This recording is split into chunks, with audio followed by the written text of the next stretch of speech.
So I'm coming to you from the floor of my bedroom.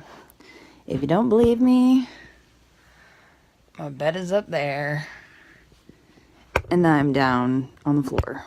Why am I on the floor, you ask? So I know that when people have dysautonomia, they tend to have other things called comorbidities, where they have something other than the dysautonomia. And many times dysautonomia itself can cause pain, can cause headaches and pain in your legs and from the blood pooling and all that stuff. I've been struggling mostly from the pain of what we believe is the Chiari, and it's gotten pretty not so great. But the biggest thing right now, or one of the biggest things, is that I am suffering from painsomnia, where I'm in enough pain where I cannot sleep. And so yesterday I was up until 5:30, and now it's 2:40, I think. So once again, I am failing at falling asleep. But I wanted to make this video in particular because I know painsomnia is a thing. So I know that I tend to do a lot of different things when I'm having trouble sleeping. I toss and turn a lot, and it usually doesn't work. Usually I just end up becoming a human sausage burrito and I'm stuck, and then I have to unbury myself.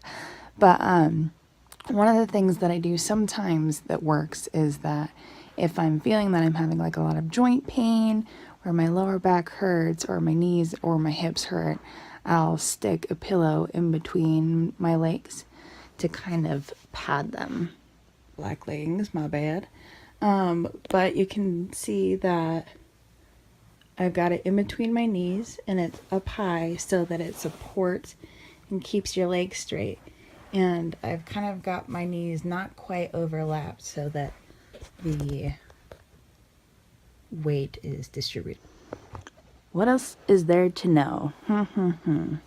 Sometimes I read because the light from your phone, as much as you want to play on your phone, it's a white LED light, and so your brain thinks that it's like sunlight and it'll actually keep you up. So I try to avoid technology most of the time. I fail.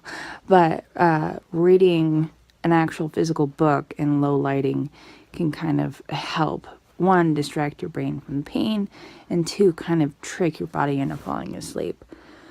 Another thing that I've done is that I'll color in like adult coloring books, and that's another one where it distracts your brain from the pain long enough for you to get exhausted enough to fall asleep.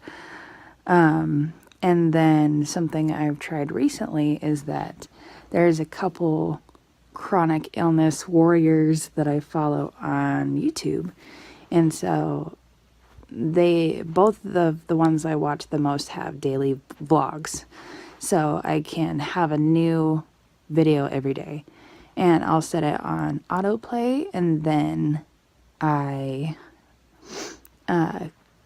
put either my phone or my computer, whatever it is that I'm using, on the desk next to my bed, and then I turn away from whatever technology I'm using, but I still get to hear the voices, and so a lot of times it can kind of sort of lull you.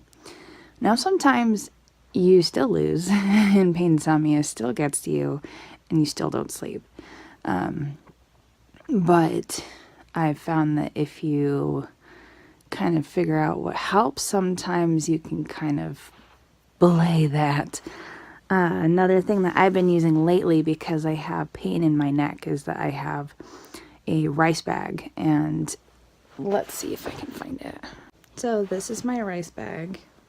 Yes, it has skulls and camo. It's my brother's, but I stole it.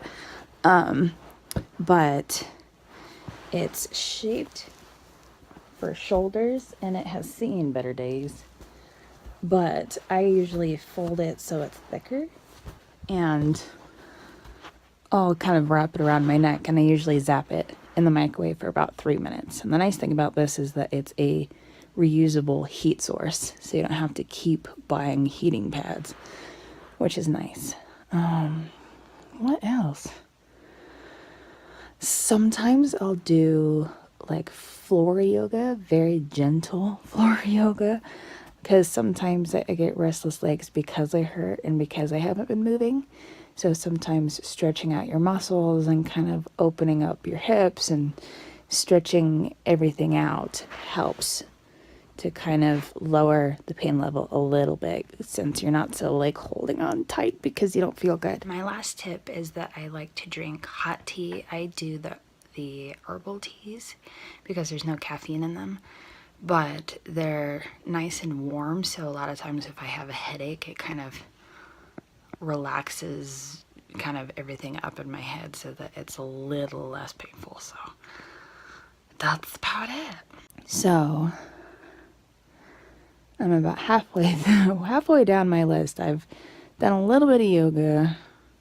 I've tossed, I've turned, thinking about using the pillow, thinking about zapping the rice bag, but I thought I would come to you guys in a moment of less than stellar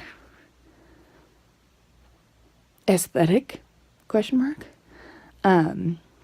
because I know that a lot of people with dysautonomia and other comorbidities that come with dysautonomia have problems like this. So it's just nice to know that you're not doing this by yourself. So I will see you in the next video.